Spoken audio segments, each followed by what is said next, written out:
Bienvenidos a nuestro curso de razonamiento verbal.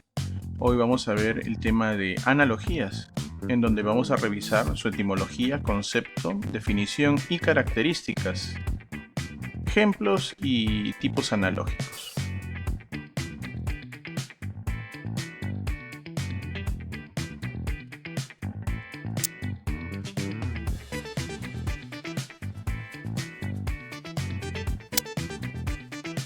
Analogías. Proviene de la etimología griega ana, que significa conforme, y logos, que significa razón. Esta voz griega se introdujo en nuestra habla castellana en la denominada Edad de Oro durante el siglo XVI. El glosario o diccionario de nuestro idioma dio como concepto de analogías la relación de semejanzas entre cosas distintas. Recuerda, la base de este procedimiento, llamado analogías, es la comparación y semejanza entre los términos y sus significados. Por ello, podemos decir que la analogía de alguna manera es un procedimiento de carácter científico que permite el planteamiento de las relaciones lógicas, que representan situaciones, problemas que desarrollan la capacidad analítica del sujeto y permiten a éste su aplicación práctica en situaciones analíticas de carácter objetivo y metodológico.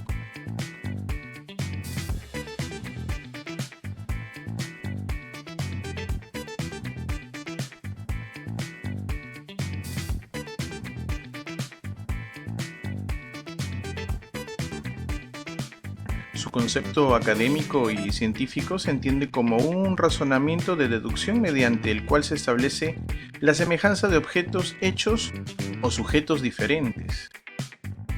Asimismo, una de las formas de raciocinio de un uso muy frecuente en el campo lingüístico, científico y coloquial. El mundo de las analogías es muy amplio. No solo se limita a un mecanismo racional para la creación de una serie de instrumentos o dispositivos, sino que tiene como finalidad medir la capacidad de análisis, comparación y comprensión mediante la cualificación del conocimiento, mediante la relación de palabras o ideas.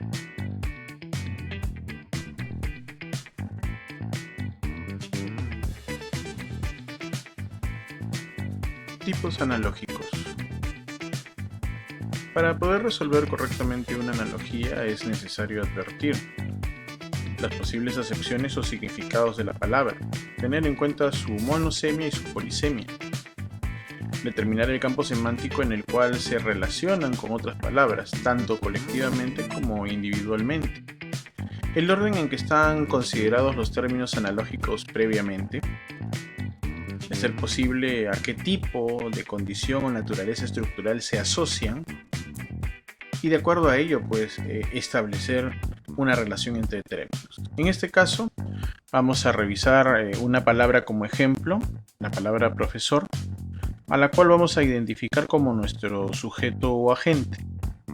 Esta palabra profesor y a la figura del profesor la podemos identificar con los siguientes aspectos: la palabra aula, la palabra enseñar, la palabra alumno, la palabra pizarra, director, magisterio, tiza, profesional, pedagogo y sapiencia, ¿no? Entre otras más.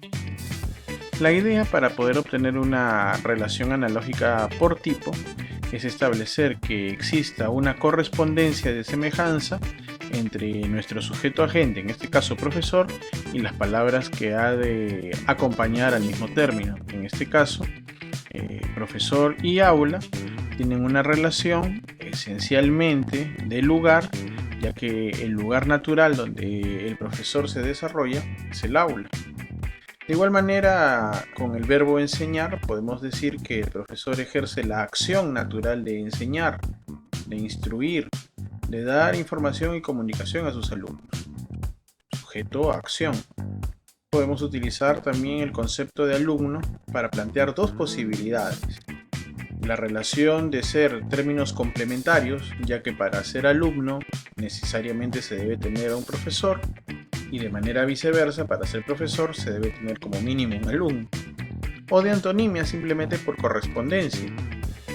Bajo esa consigna, la expresión o palabra pizarra en relación al sujeto agente llamado profesor sería la de objeto característico, ya que es este el lugar en donde naturalmente el profesor desarrolla su clase, el objeto. La relación entre el profesor y el director de alguna manera sería una jerarquía, ya que el director es como el jefe, la autoridad sobre el profesor dentro del colegio, dentro de la institución educativa. Por ende, la palabra magisterio podríamos tomarlo como el conjunto de profesores, pero con la característica de ser un término en función a un sustantivo colectivo. Podemos decir que profesor es a magisterio en una relación de sustantivo colectivo. Por ende, tiza sería otro objeto característico del profesor. Podemos decir de profesional, que podría ser una relación especie a género, siendo el profesor un tipo de profesional. Con relación a pedagogo, podríamos utilizar la concepción de ser sinonimia, ¿no? O términos sinónimos, ya que pedagogo, profesor, ¿no? Docente gozan de esa característica. La igualdad o parecida significación, y la idea de repente de sapiencia con una característica natural y expresiva del profesor, ¿no? Todo profesor tiene sapiencia, que no es lo mismo que sabiduría.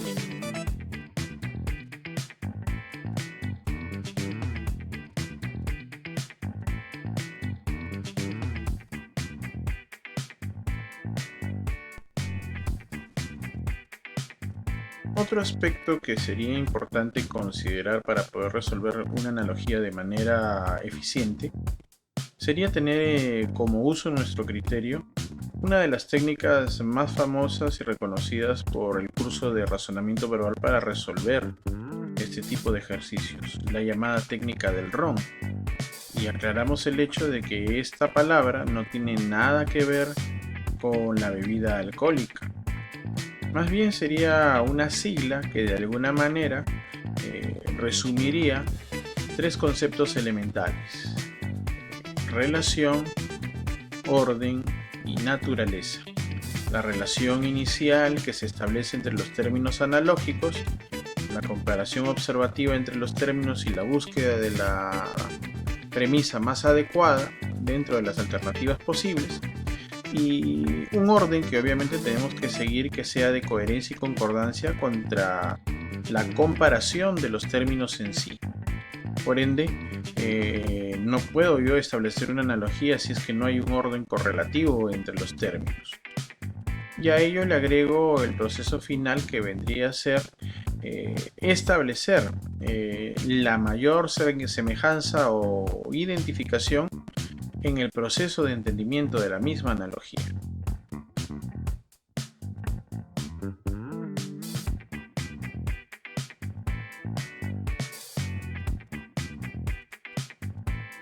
Otro criterio que también podríamos considerar es el llamado criterio del yin. Ahora, este criterio del yin, aclaramos también ello, no tiene nada que ver con el proceso deportivo ni con el lugar donde se practica el fisiculturismo. Es más bien una sigla que refiere, dentro del campo de la analogía, al género y al número de la palabra. Es decir, género cuando habla de la característica gramatical de los sustantivos, artículos, adjetivos o participios, o tal vez pronombres, que se usen en las analogías para establecer las relaciones, clasificándolos básicamente en dos grupos, masculinos y femeninos. En el caso de que obviamente se puedan utilizar otros tipos de palabras, podríamos incluir el género neutro. En condición del número, en función a la morfología lingüística, podríamos decir que es importante verificar en las palabras el rasgo gramatical que indica obviamente la cantidad referente al sintagma o predicación, es decir, la unidad tipificada del valor numérico que pueda ofrecer una palabra, su condición de singular o su condición de plural.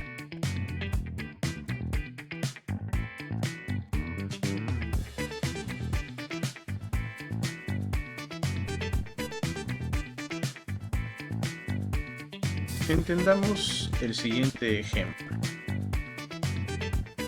Primero, debemos determinar que las analogías como ejercicio presentan una relación entre la premisa o encabezado, términos matrices, a partir de dos palabras con una relación supuesta, y 4 o 5 alternativas, depende de la presentación que obviamente la universidad exija, que serán presentadas como distractores.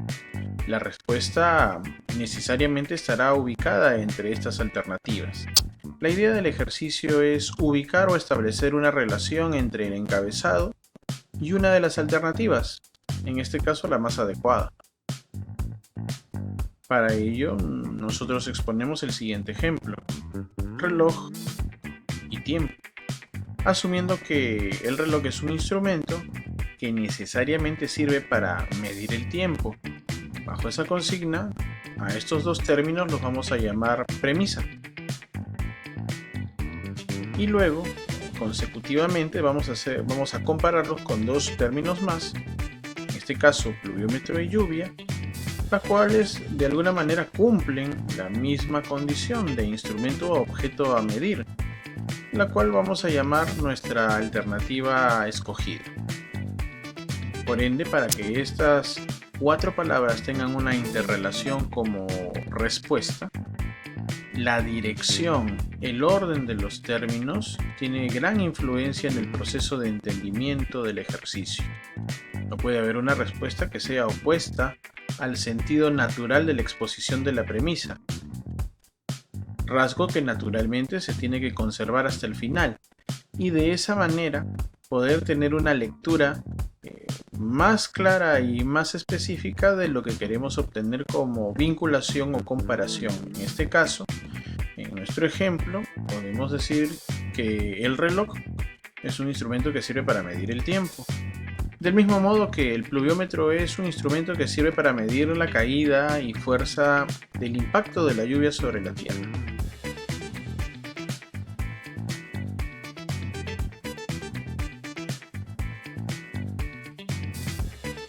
Conclusiones.